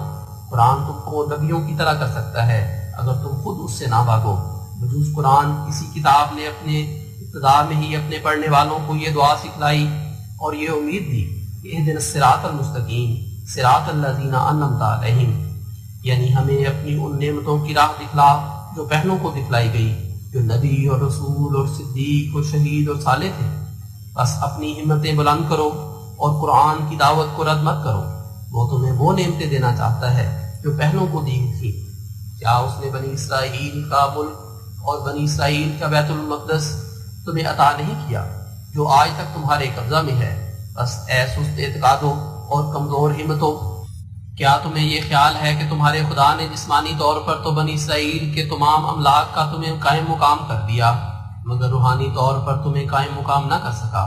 بلکہ خدا کا تمہاری نسبت ان سے زیادہ فیض رسانی کا ارادہ ہے۔ خدا نے ان کے روحانی جسمانی متاع و مال کا تمہیں وارث بنا دیا، مگر تمہارا وارث کوئی دوسرا نہ ہوگا جب تک کہ قیامت آ جاوے۔ خدا تمہیں نعمت وحی اور الہام اور مکالمات اور مخاطبات الہیہ سے ہرگز محروم نہیں رکھے گا۔ وہ تم پر وہ سب نعمتیں پوری کرے گا جو پہلوں کو دی گئیں۔ لیکن جو شخص گستاخی کی راہ سے خدا پر جھوٹ باندھے گا اور کہے گا کہ خدا کی وحی میرے پر نازل ہوئی، حالانکہ نہیں نازل ہوئی، اور یا کہے گا کہ مجھے شرف مکالمات اور مخاطبات الہیہ کا نصیب ہوا، حالانکہ نصیب نہیں ہوا، تو میں خدا اور اس کے ملائکہ کو گواہ رکھ کر کہتا ہوں کہ وہ ہلاک کیا جائے گا، کیونکہ اس نے اپنے خالق پر جھوٹ باندھا اور فریب کیا اور سخت بے باکی اور شوخی ظاہر کی۔ سو تم اس مقام میں ڈرو لعنت ہے ان لوگوں پر جو جھوٹی خوابیں بناتے ہیں اور جھوٹے مکالمات اور مخاطبات کا دعویٰ کرتے ہیں، گویا وہ دل سے خیال کرتے ہیں کہ خدا نہیں، اور خدا کا عقاب ان کو سخت پکڑے گا اور ان کا برا دن ان سے ٹل نہیں سکتا۔ سو تم صدق و راستی اور تقوی اور محبت ذاتیہ الہیہ میں ترقی کرو اور اپنا کام یہی سمجھو جب تک زندگی ہے، پھر خدا تم میں سے جس کی نسبت چاہے گا اس کو اپنے مکالمہ مخاطبہ سے بھی مشرف کرے گا۔ تمہیں ایسی تمنا بھی نہیں چاہیے تا نفسانی تمنا کی وجہ سے سلسلہ شیطانیہ شروع نہ ہو جائے جس سے کئی لوگ ہلاک ہو جاتے ہیں۔ بس تم خدمت اور عبادت میں لگے رہو، تمہاری تمام کوشش اسی میں مصروف ہونی چاہیے کہ تم خدا کے تمام احکام کے پابند ہو جاؤ اور یقین میں ترقی چاہو۔ نجات کے لیے نہ الہام نمائی کے لیے قرآن شریف نے تمہارے لیے بہت پاک احکام لکھے ہیں، جن میں سے ایک یہ ہے کہ تم شرک سے بکلی پرہیز کرو کہ مشرک سرچشمہ نجات سے بے نصیب ہے۔ تم جھوٹ نہ بولو کہ جھوٹ بھی ایک حصہ شرک ہے۔ ہم خدا کی زمینی بادشاہت کو بچشم خود دیکھ رہے ہیں، اس کے قانون کے موافق ہماری عمریں ختم ہوتی جاتی ہیں اور ہماری حالتیں بدلتی رہتی ہیں، اور صدہا رنگ کے راحت اور رنج ہم دیکھتے ہیں۔ ہزارہ لوگ خدا کے حکم سے مرتے ہیں اور ہزارہ پیدا ہوتے ہیں، دعائیں قبول ہوتی ہیں، نشان ظاہر ہوتے ہیں، زمین ہزارہ قسم کے نباتات اور پھل اور پھول اس کے حکم سے پیدا کرتی ہے۔ تو کیا یہ سب کچھ خدا کی بادشاہت کے بغیر ہو رہا ہے؟ بلکہ آسمانی اجرام تو ایک ہی صورت اور منوال پر چلے آتے ہیں، اور ان میں تغیر و تبدل جس سے ایک مغیر مبدل کا پتہ ملتا ہو کچھ محسوس نہیں ہوتی، مگر زمین ہزارہ تغیرات اور انقلابات اور تبدلات کا نشانہ ہو رہی ہے۔ ہر روز کروڑہا انسان دنیا سے گزرتے ہیں اور کروڑہا پیدا ہوتے ہیں، اور ہر ایک پہلو اور ہر ایک طور سے ایک مقتدر سانے کا تصرف محسوس ہو رہا ہے۔ تو کیا ابھی تک خدا کی بادشاہت زمین پر نہیں؟ ایسا ہی نہ ایک دفعہ بلکہ 20 دفعہ میں نے خدا کی بادشاہت کو زمین پر دیکھا، اور مجھے خدا کی عیسائیت پر ایمان لانا پڑا کہ لہو ملک السماوات والارض، یعنی زمین پر بھی خدا کی بادشاہت ہے اور آسمان پر بھی، اور پھر عیسائیت پر ایمان لانا پڑا کہ انما امرہ اذا اراد شیئا ان یقول لہ کن فیکون، سورہ یاسین آیت 83۔ یعنی تمام زمین و آسمان اس کی اطاعت کر رہے ہیں، جب ایک کام کو چاہتا ہے تو کہتا ہے کہ ہو جا، تو فی الفور وہ کام ہو جاتا ہے، اور پھر فرماتا ہے واللہ غالب علی امرہ ولکن اکثر الناس لا یعلمون، سورہ یوسف آیت 22۔ یعنی خدا اپنے ارادہ پر غالب ہے، مگر اکثر لوگ خدا کے قہر اور جبروت سے بے خبر ہیں۔ غرض یہ تو انجیل کی دعا ہے جو انسانوں کو خدا کی رحمت سے نو امید کرتی ہے، اور اس کی ربوبیت اور افاظہ اور جزا سزا سے عیسائیوں کو بے باک کرتی ہے، اس کو زمین پر مدد دینے کے قابل نہیں جانتی جب تک اس کی بادشاہ زمین پر نہ آوے۔ لیکن اس کے مقابل پر جو دعا خدا نے مسلمانوں کو قرآن میں سکھلائی ہے وہ اس بات کو پیش کرتی ہے کہ زمین پر خدا مسلوب السلطنت لوگوں کی طرح بیکار نہیں ہے، بلکہ اس کا سلسلہ ربوبیت اور رحمانیت اور رحیمیت اور مجازات زمین پر جاری ہے، اور وہ اپنے عابدوں کو مدد دینے کی طاقت رکھتا ہے اور مجرموں کو اپنے غضب سے ہلاک کرتا ہے۔ وہ دعا یہ ہے الحمدللہ رب العالمین الرحمن الرحیم مالک یوم الدین ایاک نعبد و ایاک نستعین اہدنا الصراط المستقیم صراط الذین انعمت علیہم غیر المغضوب علیہم ولا الضالین آمین۔ ترجمہ: وہ خدا ہی، اس کی بادشاہت میں کوئی نقص نہیں، اور اس کی خوبیوں کے لیے کوئی ایسی حالت منتظرہ باقی نہیں جو آج نہیں مگر کل حاصل ہوگی، اور اس کی بادشاہت کے لوازم میں سے کوئی چیز بیکار نہیں۔ تمام عالموں کی پرورش کر رہا ہے، بغیر عوض اعمال کے رحمت کرتا ہے، اور نیز بعوض اعمال رحمت کرتا ہے، جزا سزا وقت مقررہ پر دیتا ہے۔ اسی کی ہم عبادت کرتے ہیں اور اسی سے ہم مدد چاہتے ہیں، اور دعا کرتے ہیں کہ ہمیں تمام نعمتوں کی راہیں دکھلا اور غضب کی راہوں اور ضلالت کی راہوں سے دور رکھ۔ حضور فرماتے ہیں ہلاک ہو گئے وہ جنہوں نے عاجز مخلوق کو خدا بنایا، ہلاک ہو گئے وہ جنہوں نے ایک برگزیدہ رسول کو قبول نہ کیا، مبارک وہ جس نے مجھے پہچانا۔ میں خدا کی سب راہوں میں سے آخری راہ ہوں، اور میں اس کے سب نوروں میں سے آخری نور ہوں۔ بس بدقسمت ہے وہ جو مجھے چھوڑتا ہے، کیونکہ میرے بغیر سب تاریکی ہے۔ دوسرا ذریعہ ہدایت کا جو مسلمانوں کو دیا گیا ہے سنت ہے، یعنی حضرت صلی اللہ علیہ وسلم کی عملی کاروائیاں جو آپ نے قرآن شریف کے احکام کی تشریح کے لیے کر کے دکھلائیں۔ مثلا قرآن شریف میں بظاہر نظر پنجگانہ نمازوں کی رکعات معلوم نہیں ہوتی کہ صبح کس قدر اور دوسرے وقتوں میں کس کس تعداد پر، لیکن سنت نے سب کچھ کھول دیا ہے۔ یہ دھوکہ نہ لگے کہ سنت اور حدیث ایک چیز ہے، کیونکہ حدیث تو 100-150 برس کے بعد جمع کی گئی، مگر سنت کا قرآن شریف کے ساتھ ہی وجود تھا۔ مسلمانوں پر قرآن شریف کے بعد بڑا احسان سنت کا ہے۔ خدا اور رسول کی ذمہ داری کا فرض صرف 2 امر پر تھے، اور وہ یہ کہ خدا تعالیٰ قرآن کو نازل کر کے مخلوقات کو بذریعہ اپنے قول کے اپنے منشا سے اطلاع دے۔ یہ تو خدا کے قانون کا فرض تھا، اور رسول اللہ صلی اللہ علیہ وسلم کا یہ فرض تھا کہ خدا کے کلام کو عملی طور پر دکھلا کر بخوبی لوگوں کو سمجھا دے۔ بس رسول اللہ صلی اللہ علیہ وسلم نے وہ گفتنی باتیں کردنی کے پیرایا میں دکھلا دی، اور اپنی سنت یعنی عملی کاروائی سے معضلات اور مشکلات مسائل کو حل کر دیا۔ یہ کہنا بیجا ہے کہ یہ حل کرنا حدیث پر موقوف تھا، کیونکہ حدیث کے وجود سے پہلے اسلام زمین پر قائم ہو چکا تھا۔ کیا جب تک حدیثیں جمع نہ ہوئی تھیں لوگ نماز نہ پڑھتے تھے، یا زکوٰۃ نہ دیتے تھے، یا حج نہ کرتے تھے، یا حلال حرام سے واقف نہ تھے؟ ہاں، تیسرا ذریعہ ہدایت کا حدیث ہے، کیونکہ بہت سے اسلام کے تاریخی اور اخلاقی اور فقہ کے امور کو حدیثیں کھول کر بیان کرتی ہیں، اور نیز بڑا فائدہ حدیث کا یہ ہے کہ وہ قرآن کی خادم اور سنت کی خادم ہے۔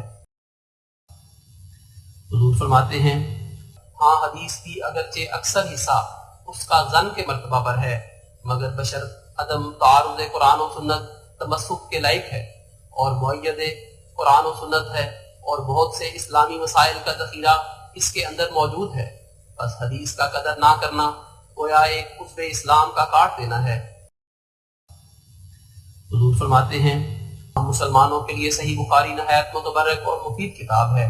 یہ وہی کتاب ہے جس میں صاف طور پر لکھا ہے کہ حضرت مسیح علیہ السلام وفات پا گئے۔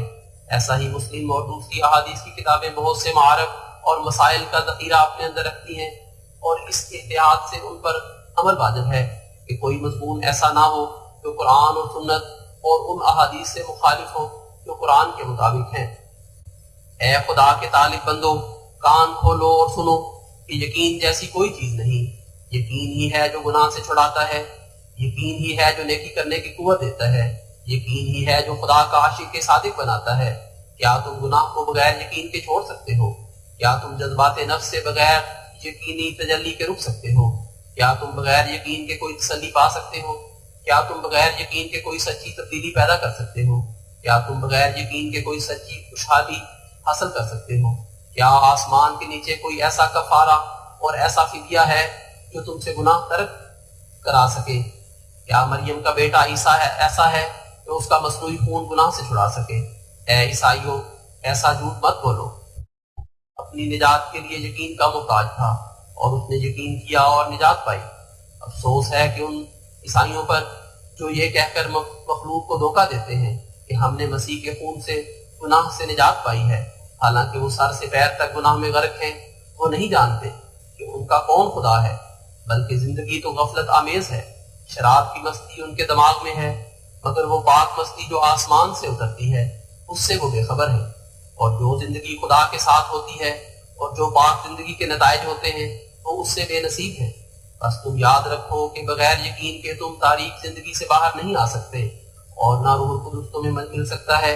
مبارک وہ جو یقین رکھتے ہیں، کیونکہ وہی خدا کو دیکھیں گے۔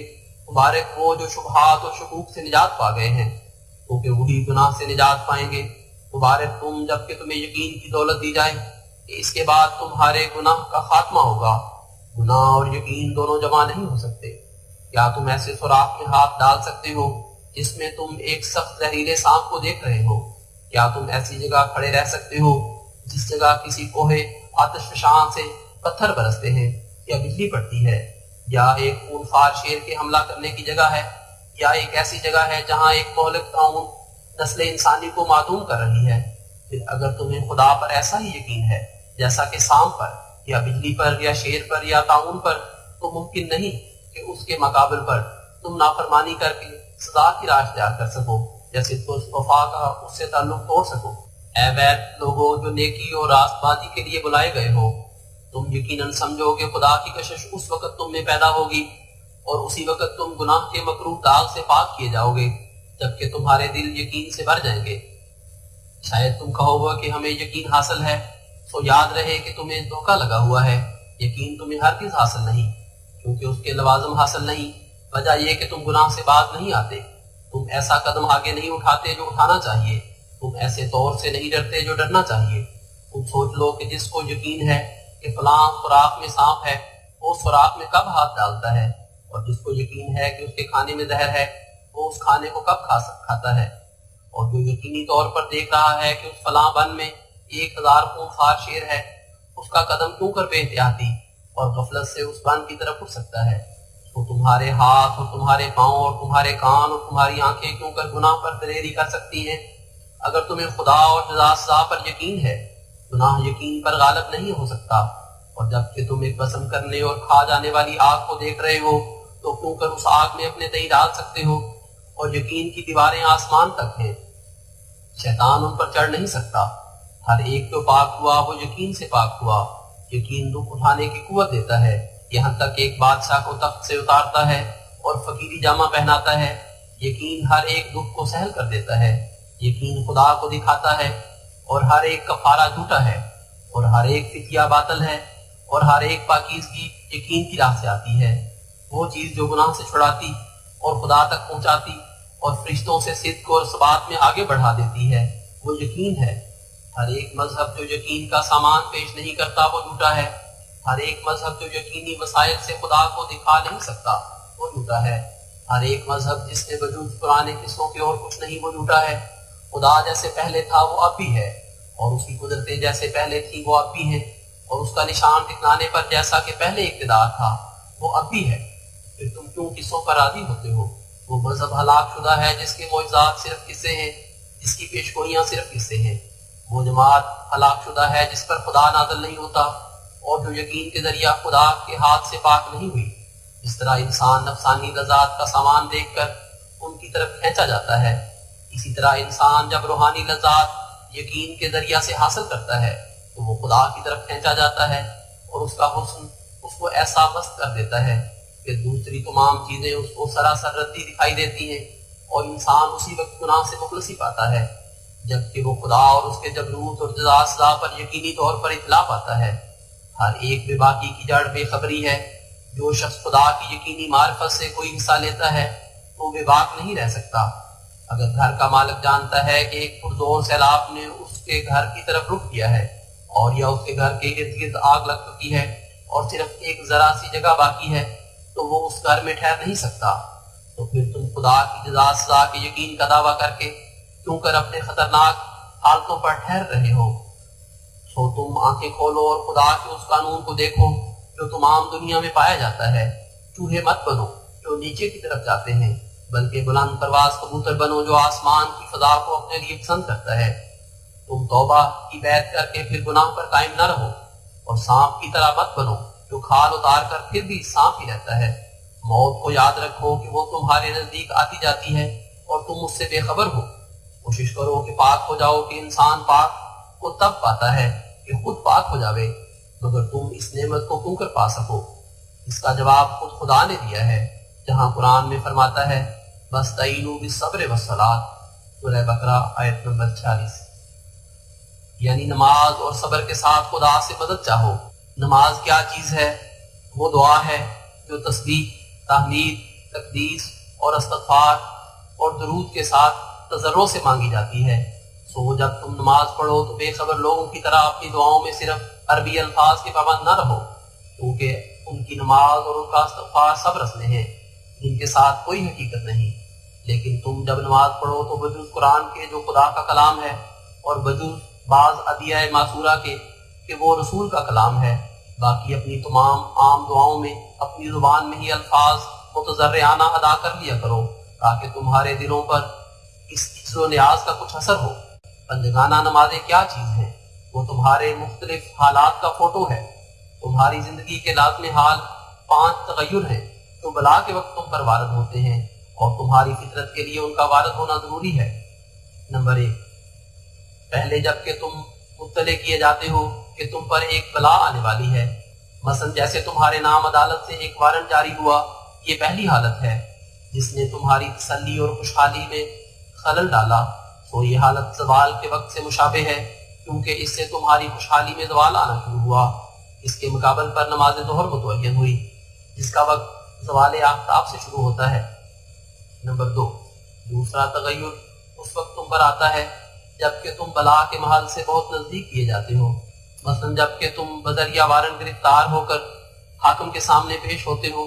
یہ وہ وقت ہے کہ جب تمہارا خوف سے خون خشک ہو جاتا ہے اور تسلی کا نور تم سے رخصت ہونے کو ہوتا ہے، تو یہ حالت تمہاری اس وقت سے مشابہ ہے جبکہ آفتاب سے نور کم ہو جاتا ہے اور نظر اس پر جم سکتی ہے اور سری نظر آتا ہے کہ اب اس کا غروب نزدیک ہے۔ اس روحانی حالت کے مقابل پر نماز اثر مقرر ہوئی۔ نمبر 3، تیسرا تغیر تم پر اس وقت آتا ہے جو اس بلا سے رہائی پانے کی بکلی امید منقطع ہو جاتی ہے، مثلا جیسے تمہارے نام فرد قرارداد جرم لکھی جاتی ہے اور مخالفانہ گواہ تمہاری ہلاکت کے لیے گزر جاتے ہیں۔ یہ وہ وقت ہے جب تمہارے حواس خطا ہو جاتے ہیں اور تم اپنے تئیں ایک قیدی سمجھنے لگتے ہو، تو یہ حالت اس وقت سے مشابہ ہے جبکہ آفتاب غروب ہو جاتا ہے اور تمام امیدیں دن کی روشنی کی ختم ہو جاتی ہیں۔ اس روحانی حالت کے مقابل پر نماز مغرب مقرر ہے۔ نمبر 4، چوتھا تغیر اس وقت تم پر آتا ہے کہ جب بلا تم پر وارد ہی ہو جاتی ہے اور اس کی سخت تاریکی تم پر احاطہ کر لیتی ہے، مثلا جب کہ فرد قرارداد جرم اور شہادتوں کے بعد حکم سزا تم کو سنا دیا جاتا ہے اور قید کے لیے ایک پولیس مین کے تم حوالہ کیے جاتے ہو، تو یہ حالت اس وقت سے مشابہ ہے جبکہ رات پڑ جاتی ہے اور ایک سخت اندھیرا پڑ جاتا ہے۔ اس روحانی حالت کے مقابل پر نماز عشاء مقرر ہے۔ نمبر 5، کہ جب کہ تم ایک مدت تک اس مصیبت کی تاریکی میں بسر کرتے ہو تو پھر آخر خدا کا رحم تم پر جوش مارتا ہے اور تمہیں اس تاریکی سے نجات دیتا ہے، مثلا جیسے تاریکی کے بعد پھر آخرکار صبح نکلتی ہے اور پھر وہی روشنی دن کی اپنی چمک کے ساتھ ظاہر ہو جاتی ہے، تو اس روحانی حالت کے مقابل پر نماز فجر مقرر ہے۔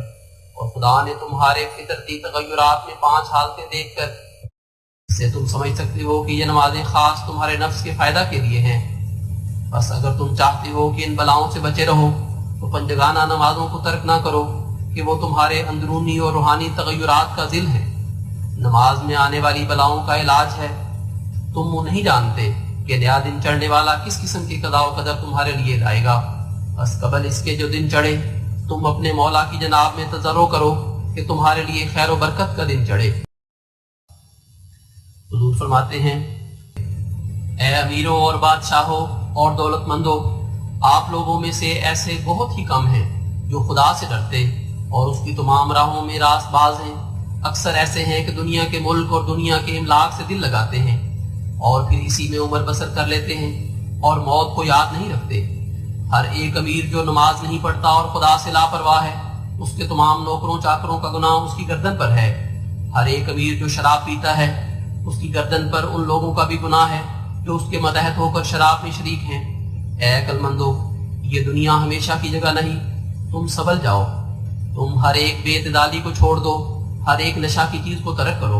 انسان کو تباہ کرنے والی صرف شراب ہی نہیں بلکہ افیون، گانجا، چرس، بھنگ، تاڑی اور ہر ایک نشہ جو ہمیشہ کے لیے عادت کر لیا جاتا ہے وہ دماغ کو خراب کرتا اور آخر ہلاک کرتا ہے۔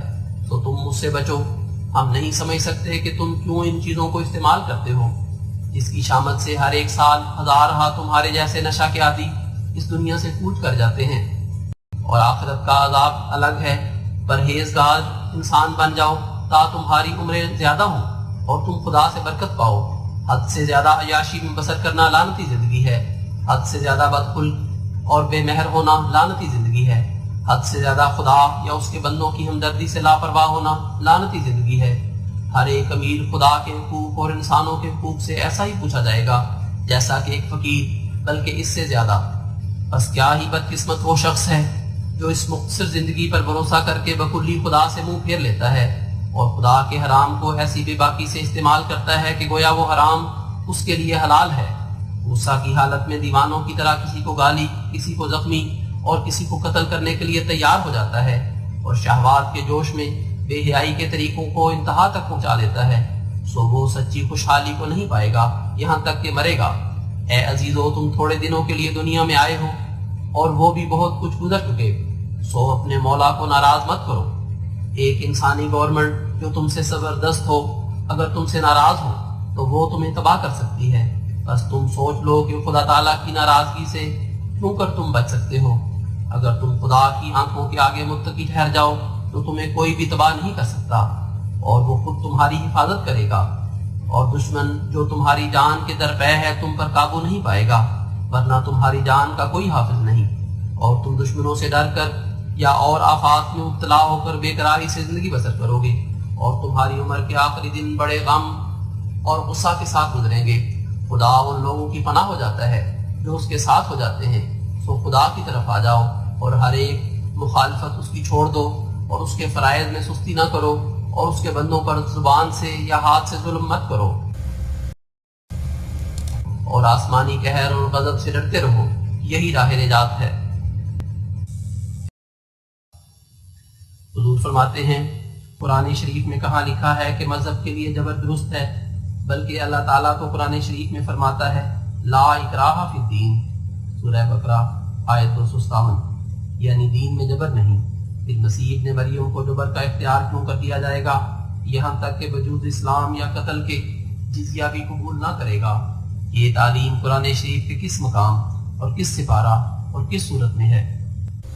حضور علیہ الصلوۃ والسلام نے اس پر حاشیہ میں تحریر فرمایا، اگر کہو کہ عربوں کے لیے یہی حکم تھا کہ جبراً مسلمان کیے جائیں، یہ خیال قرآن شریف سے ہرگز ثابت نہیں ہوتا، بلکہ یہ ثابت ہوتا ہے کہ چونکہ تمام عرب نے حضرت صلی اللہ علیہ وسلم کو سخت ایذا پہنچایا تھا اور بہت سے صحابہ مردوں اور عورتوں کو قتل کر دیا تھا اور بقیت السیف کو وطن سے نکال دیا تھا، اس لیے وہ تمام لوگ جو مرتکب جرم قتل یا معین اس جرم کے تھے وہ سب خدا تعالیٰ کی نظر میں اپنی خونریزی کے عوض میں خونریزی کے لائق ہو چکے تھے۔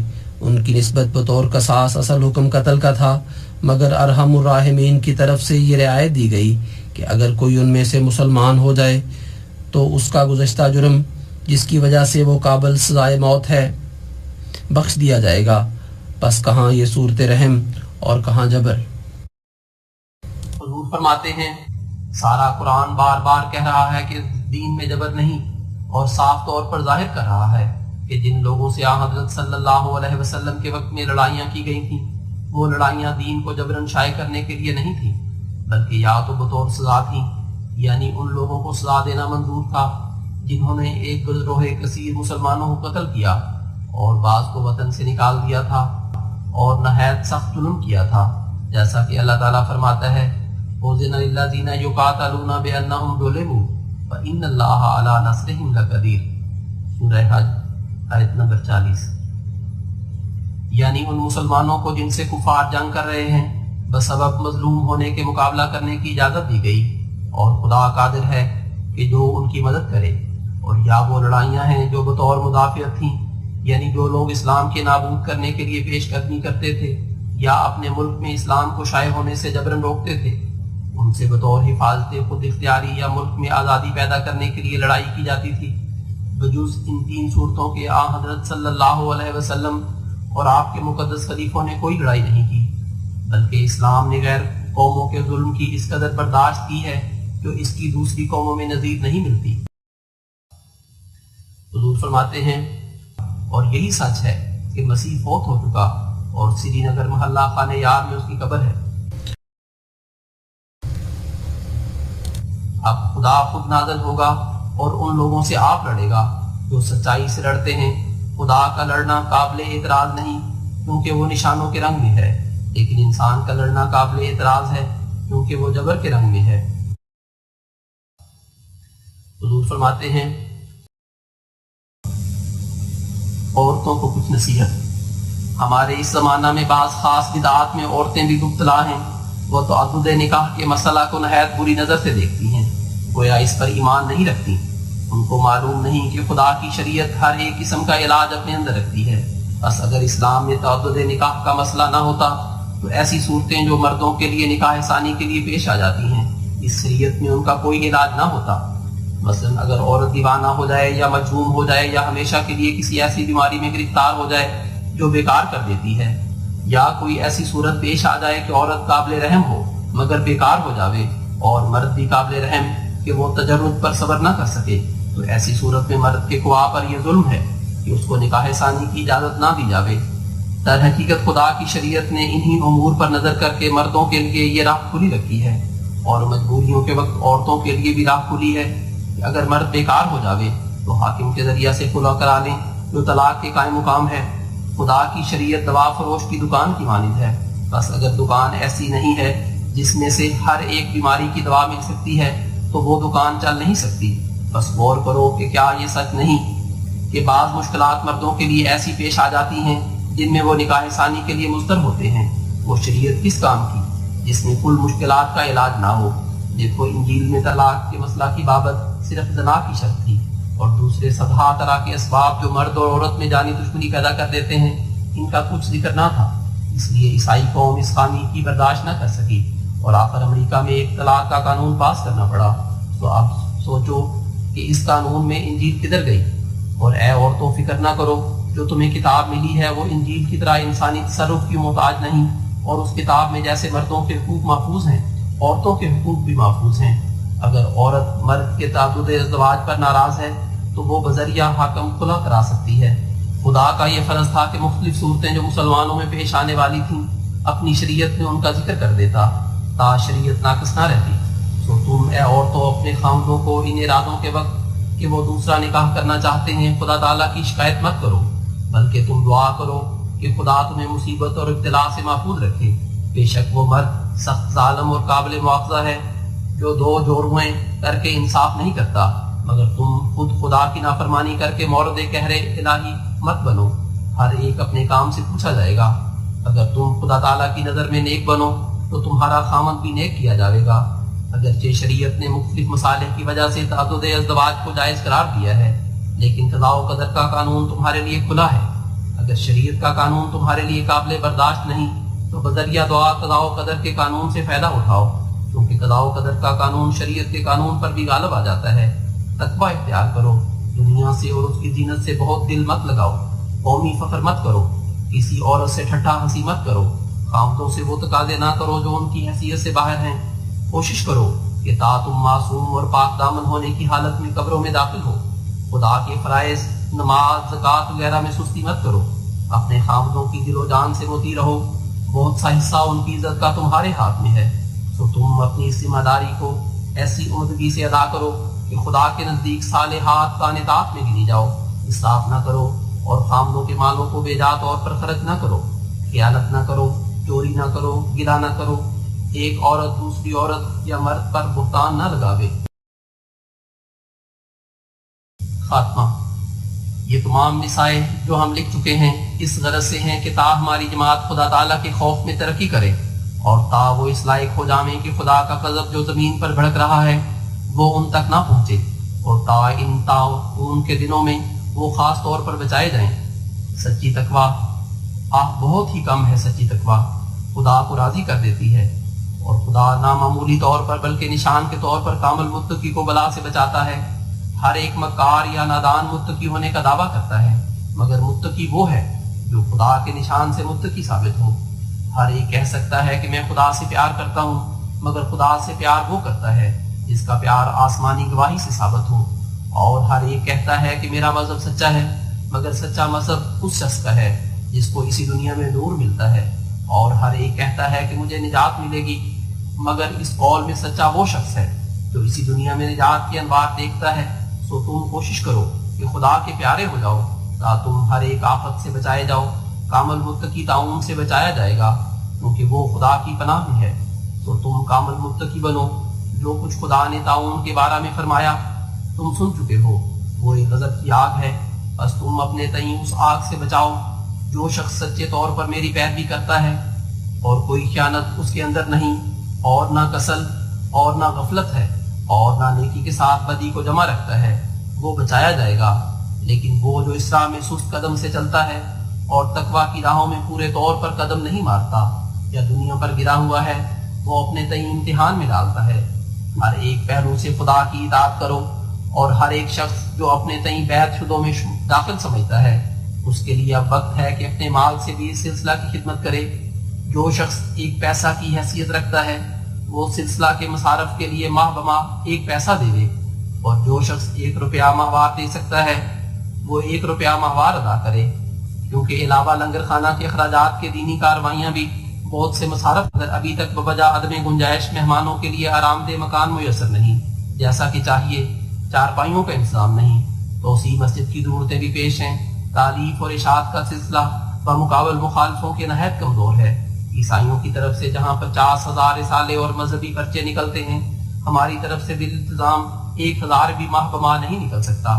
یہی امور ہیں جن کے لیے ہر ایک بیت کنندہ کو بقدر وسعت مدد دینی چاہیے، تا خدا تعالیٰ بھی انہیں مدد دے۔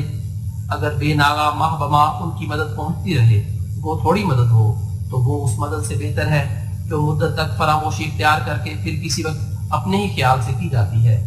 ہر ایک شخص کا صدق اس کی خدمت سے پہچانا جاتا ہے۔ عزیزو، یہ دین کے لیے اور دین کے اغراض کے لیے خدمت کا وقت ہے۔ اس وقت کو غنیمت سمجھو کہ پھر کبھی ہاتھ نہیں آئے گا۔ چاہیے کہ زکوٰۃ دینے والا اسی جگہ اپنی زکوٰۃ بھیجے، اور ہر ایک شخص فضولیوں سے اپنے تئیں بچاوے اور اس راہ میں وہ روپیہ لگاوے، اور بہرحال صدق دکھاوے تا فضل و روح القدس کا انعام پاوے، کیونکہ یہ انعام ان لوگوں کے لیے تیار ہے جو اس سلسلہ میں داخل ہوئے ہیں۔ ہمارے نبی صلی اللہ علیہ وسلم پر جو روح القدس کی تجلی ہوئی تھی وہ ہر ایک تجلی سے بڑھ کر ہے۔ روح القدس کبھی کسی نبی پر کبوتر کی شکل پر ظاہر ہوا، اور کبھی کسی نبی یا اوتار پر گائے کی شکل پر ظاہر ہوا، اور کسی پر کچھ یا مچھ کی شکل پر ظاہر ہوا، اور انسان کی شکل کا وقت نہ آیا جب تک انسان کامل یعنی ہمارا نبی صلی اللہ علیہ وسلم مبعوث نہ ہوا۔ جب حضرت صلی اللہ علیہ وسلم مبعوث ہو گئے تو روح القدس بھی آپ پر بوجہ کامل انسان ہونے کے انسان کی شکل پر ہی نازل ہوا۔ حضور فرماتے ہیں، اور یہ جو روح القدس پہلے اس سے پرندوں یا حیوانوں کی شکل پر ظاہر ہوتا رہا، اس میں کیا نکتہ تھا؟ سمجھنے والا خود سمجھ لے۔ اور اس قدر ہم کہہ دیتے ہیں کہ یہ اس بات کی طرف اشارہ تھا کہ ہمارے نبی صلی اللہ علیہ وسلم کی انسانیت اس قدر زبردست ہے کہ روح القدس کو بھی انسانیت کی طرف کھینچ لائی۔ بس تم ایسے برگزیدہ نبی کے تابع ہو کر کیوں ہمت ہارتے ہو؟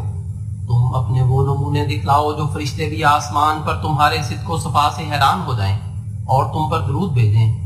تم ایک موت اختیار کرو تا تمہیں زندگی ملے، اور تم نفسانی جوشوں سے اپنے اندر کو خالی کرو تا خدا اس میں اترے۔ ایک طرف سے پختہ طور پر قطع کرو اور ایک طرف سے کامل تعلق پیدا کرو، خدا تمہاری مدد کرے۔